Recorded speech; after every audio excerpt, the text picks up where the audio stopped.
Tennessee, when you look across the offensive line, you know who your left tackle is going to be. You know who your center is going to be. Your right guard, if healthy, your right tackle. You know who the swingman's going to be. You know who some of those depth options are. But the left guard position is very much unsettled. It was unsettled in the spring ball. Never thought a starter would come out of spring ball. But entering fall camp in a couple weeks, that's going to be one of the biggest storylines is who is going to be the left guard for Tennessee. Yeah, and before we kind of dive into it, I just want to say, in looking in the rearview mirror of where we have all been in the past, 5 or 6 years. I was just thinking that too. Yeah, talking about when you're worried, one of the biggest things you're worried about in Tennessee football is who's going to be the starter at left guard. I mean, things have turned around in a pretty significant manner, without question. But you're not going to have a horrible answer there. I mean, you're not going to roll out a guy there that's got 24 starts under his belt. But I mean, you got some dudes there that have played. I mean, Carrick's been around. Lampley, if you have to go there, has been in your program forever. I mean, it's just not a total cupboard is bare situation like we've seen in some position battles. At lots of different spots in the past is kind of my biggest takeaway. I mean, it's this. You're probably, it might not be a perfect situation, but you're going to end up with some dude there that has been around the block. I mean, I think it's going to be interesting, Eric, when you look at that. First of all, I mean, it's the biggest battle on the offensive side of the ball. I don't think it's the biggest question on the offensive side of the ball. When you look at this team, I think you can make a case for what are they at tight end is a bigger unknown than finding an answer at left guard for the exact reason Rob's saying. I think there's a real chance Jackson Lampley starts the season at left guard. I think Jackson Lampley played his best football at the end of last year, bowl game, into the regular season. I think he's got more confidence than he's ever had because he's got some experience and some quality snaps under his belt and some not mop-up duty stuff, like some real situational football stuff. But, where's Sham Umaroff? I mean, the thing is you have bodies there that you think, all right, look, we got a pretty good left tackle beside him. We got a veteran center. We can help that guy out if we need to help him out with a young player. Or we can go with a veteran like Jackson Lampley who knows that offense inside and out. And Jackson Lampley could actually help your left tackle probably if he had questions. So I don't think they have bad answers there. I think Rob's right. I mean, I think that do they have an all-pro answer there, an all-conference player there? No, I don't think they do at this point. But I don't think that that's one of those things where you're like, oh my gosh, I don't know where they find a guy from, because I think they can go in a variety of different directions there with that position, which is not a bad thing. And again, I think when they've had offensive line questions, Glenn Ellerby's found answers. Schematically, he's found answers, and in, personnel wise, he's found answers. I think that's been a strength of his since his arrival at Tennessee. You look at we've mentioned these names here. The four guys are kind of in contention there. Sham might have the highest, ceiling, if you will, down the line, but is he ready to go right now? We'll see if fall camp can give us some answers there. Jackson Lampley, again, as you mentioned, veteran, playing his best football at the end of last year.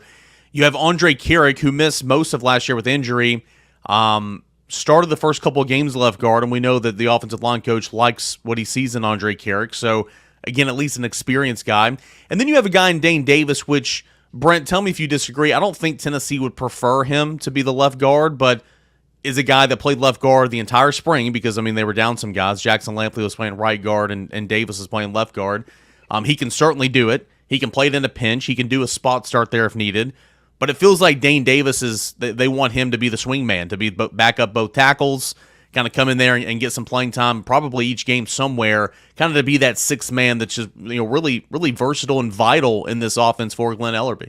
Well, he is, but I think that they feel a little better about where they are at tackle than they did going into spring when, and this is a byproduct of the fact that Dane Davis was working at left guard so much in spring. It forced Jesse Perry. It forced Larry Johnson into action, into quality snaps and scrimmage settings. And all of a sudden now, instead of Larry Johnson going against a young defensive end, he's going against James Pierce every day, and that only makes you better. And so I think they came out of spring for the 24 season, a little better shape in terms of some depth at the tackle spot that, you kind of got a hodgepodge of bodies there, which probably frees Davis up a little bit more if need be. But, I mean, here's the one thing that we've seen out of Glenn Ellerby and Josh Heupel. They're not afraid to move guys, and play them at different spots in a game, particularly those veteran guys, right? I mean, we saw it last year. I mean, Ollie Lane played center. He played guard in the same game. Dane Davis played guard. He played tackle in the same game. So they're not afraid with those guys who have that versatility and the ability to play multiple spots. It doesn't bother them to play in multiple spots during the game. So could Davis start at guard, and then if you had an injury and he had to bump out at tackle, you went with another guard? Sure. I don't think that would bother them in the least, because Dane Davis will get enough reps at guard and at tackle, and probably some center reps too in fall camp, to where he's in a position that you can play him wherever you needed to play him, whether he's starting or whether he's in a rotation or whether he's just a backup at that position. Yeah, real quick, we still do believe that he'll open up the season probably as the backup center, at least to begin the first couple of games. Yeah, I mean, I think so. I mean, I think that makes the most sense. We'll see where they are. Where are these young guys, these freshmen that arrived? Who can play center there? What kind of summer has Bison Lang had? I mean, this summer's on Bison Lang. Okay, I mean, this is like, the opportunity's never been greater for you than it is right now, because you got a veteran in Cooper Mays. Let's face it, Rob Lewis. How many snaps does that guy need in fall camp, right? I mean, knock the rust off a little bit in a scrimmage here and there for a few snaps and get him out of the way. The last thing you want is somebody falling on him or rolling him up. So and after last August, especially, I mean, after the way that worked, after you jinxed him by saying you should have wrapped him in bubble wrap. I don't know that I jinxed him. I think I spoke the truth. But I know. But I'm with you about. You wonder, Hubbard, how much so much of that is on maturity as a young kid. Because you're right, the opportunity is immense, but the real opportunity for him is next year. But if he has a great summer, a great August, I mean, he's positioned himself to just walk into January as the starter for this team in 2025 at center. And you just wonder how many kids can take that long view, because it's there for the taking for him to put himself in the driver's seat to take over and be a 3-year starter. Well, and here's the other thing too. I mean, do you, after seeing him for a couple of years now, do you think he can be your center? Because the center position for Tennessee is hard. Okay, I mean, there's a lot going on at that center spot, mentally, physically, and if you don't think he's a center, you're not sure. He could certainly insert himself into the guard competition if he's done what he needs to do this summer, and that's some weight management. That's the effort that he needs to do, and all those things. I think the commitment level to doing all the little things is something where Bison Lang probably has to show himself, and then what freshman do you look at, at that center spot? Is Satterwhite going to be a guy that's going to be in there? I mean, what other guys in that spot? Can Max Anderson be your center in there?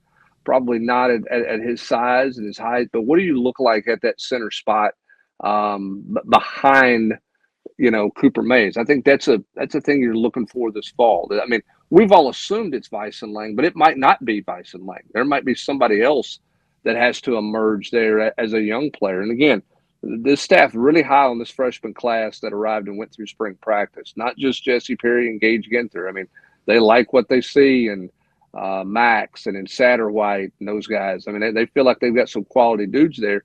It's just a matter about figuring out what position all those guys are going to be playing. Doesn't mean any of them are ready to play now, Eric, but I think there's some feeling that they've got that's going to give them some depth in time, and that's going to give them some guys they can build on in 25, when obviously that offensive line is going to look very, very different.